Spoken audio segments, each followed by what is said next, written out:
আসসালামু আলাইকুম। ওয়ালাইকুম আসসালাম রহমতুল্লাহ বারাকাতু।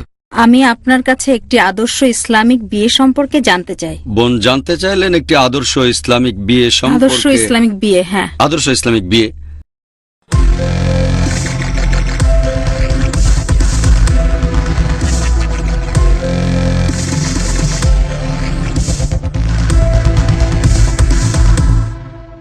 বিয়ে স্বামী স্ত্রী দুজনেই যদি আদর্শ মুসলিম হয় তাহলে ইনশাআল্লাহ সেই বিয়েটা আদর্শ হবে। এটা এক নম্বর শর্ত।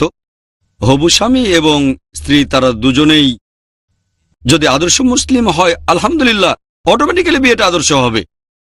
আর এটা বাদে আমাদের নবীজি সাল্লাল্লাহু আলাইহি সাল্লাম বলেছেন যে শ্রেষ্ঠ বিয়ে সেটা যেখানে খরচ সবচেয়ে কম। খুব বেশি জাঁকজমক করবেন না। এখানে আমি উৎসবের কথা বলছি, সেখানে আমাদের অনেকেই খুব বেশি জাঁকজমক করে। আমি বলবো বিয়ের যে উৎসব করবেন সেটা ইসলামিক হবে। মানুষজন সাধারণত এটা বলে যে অনুষ্ঠানে কেমন জাঁকজমক করব, কি খাবার খাওয়াবো, কেমন ডেকোরেশন করব। এজন্য বিয়ের প্রস্তুতি নিতে অনেক সময় 1 বছরও লেগে যায়। দেখবেন বিয়েটা যেন ইসলামিক নিয়ম কানুন অনুযায়ী হয়, সেটা যেন সিম্পল হয়। নবীজি বলেছেন শ্রেষ্ঠ বিয়ে সেটা যেখানে খরচ সবচেয়ে কম। এছাড়াও আমাদের নবীজি বলেছেন বিয়েকে এতটাই সহজ করে দাও যেন জেনা কঠিন হয়ে যায়। বর্তমানে বিয়েটা কঠিন হয়ে গেছে আর জেনা হয়েছে সহজ। বিয়ে মানে আমার কাছে কমপক্ষে 5-10 লাখ টাকা আছে, এটা একেবারে কমপক্ষে।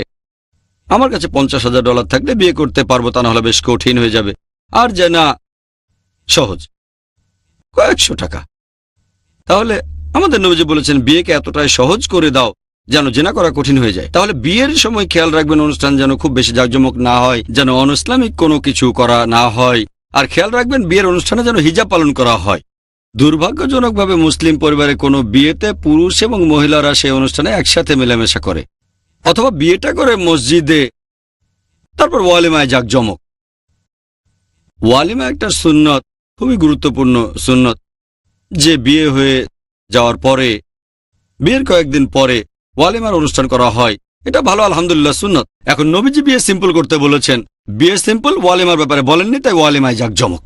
বড় কোনো একটা জায়গায় একেবারে বিশাল ডেকোরেশন, 50 লাখ 1 কোটি টাকা খরচ করে।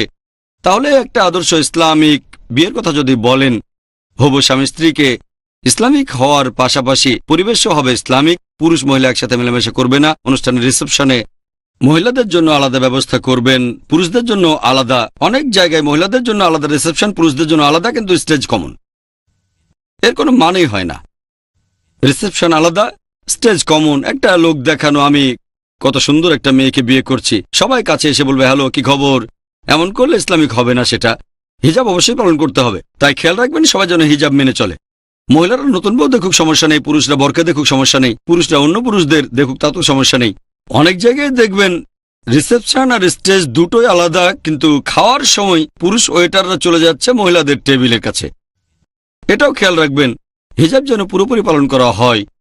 এই ব্যাপারটা নিয়ে আগেও আলোচনা করে নিতে পারেন। আপনি বলতে পারেন প্রশ্নগুলো কি হবে। আমি বলবো কোন লেভেলের ইন্টারভিউ, প্রথম, দ্বিতীয় না তৃতীয়।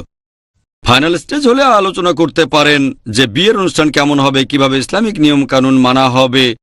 আর খেয়াল রাখবেন যে হারাম কাজগুলো, যেমন মিউজিক না বাজানো, বেশি খরচ না করা, জাঁকজমক না করা, এটা হবে সিম্পল।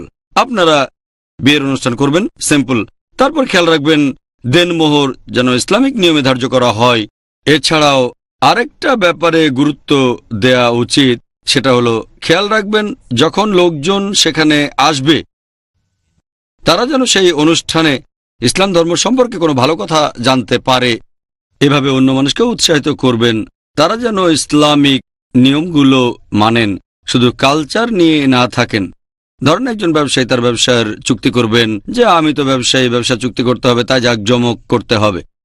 হ্যাঁ, যদি সেই লোক খুব ধনী হন আর খরচ করতে চান, কারণ তার অনেক সম্পদ, কোনো সমস্যা নেই। তবে খেয়াল রাখবেন সেখানে যেন হারাম কাজ না হয়, যেমন মিউজিক, পুরুষ মহিলার অবাধ মেলামেশা ইত্যাদি। এটা গুরুত্বপূর্ণ। তাহলে এভাবে বিয়ের অনুষ্ঠানের আয়োজন করতে পারেন। আর খেয়াল রাখবেন আমাদের ইসলাম ধর্মে যে কাজগুলো হারাম সে কাজগুলো করবেন না, আর সেই কাজগুলো করার চেষ্টা করবেন যেগুলো মুস্তাহাব। সিম্পল করবেন। 10-12 লাখ টাকা খরচ না করে দান করতে পারেন, অথবা সেই টাকা আপনি আল্লাহর পথে খরচ করে দিতে পারেন, ইনশাল্লাহ আপনি জীবনে আরো সফল হবেন। যদি আল্লাহ আপনাকে দিয়ে থাকেন আর তার পথে খরচ করে থাকেন, তাহলে ইনশাল্লাহ এতে উপকার হবে আপনার দাম্পত্য জীবনেও। সব দিক থেকেই আপনি উপকার পাবেন। আশা করি উত্তরটা পেয়েছেন।